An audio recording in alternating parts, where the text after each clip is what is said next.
নাই? এই ইসলামের জয় জয়কার দেখে ইসলাম বিরোধীদের আজকে মাথা গরম,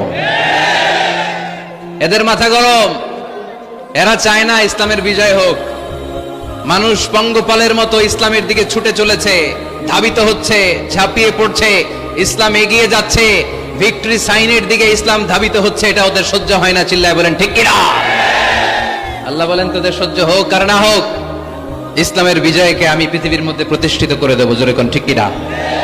ইন্নাল্লাহা যাওয়ালি আল আরদা, আল্লাহ তাআলা পৃথিবীকে আমাকে ছোট করে দেখালেন। বিশ্বনবী বলেন ফারাইতু মাশারিকাহা ওয়া মাগারিবাহা, আমি পৃথিবীর প্রাচ্য পাশ্চাত্য সবটা দেখেছি। আর আমি নবী যতদূর দেখেছি ততদূর আল্লাহু আকবারের ধ্বনি পৌঁছে দিবে কে? কেউ ঠেকায় রাখতে পারবে? পারবে না। এজন্য ইসলাম পেয়ে আমরা খুশি না বেজার? ইসলাম হচ্ছে সময়ের অপরিহার্য বাস্তবতা। আপনি যদি সমাধান চান জীবন সমস্যার, ইসলামের ভেতরে সমাধান আছে না নাই?